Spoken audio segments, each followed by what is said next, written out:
Знімає. Ось, якщо що. Да, контент сам себе не зніме. Вітер, тут десь ланцюжок він випав звідки, чи це був в заказі? Окремо? Не знаю. Треба буде... Бачу теж. Да, щоб вони не згубились.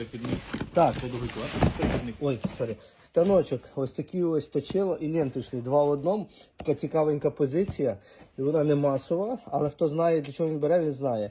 Оце гріндер у нас і це точило. І що у нас моєчка?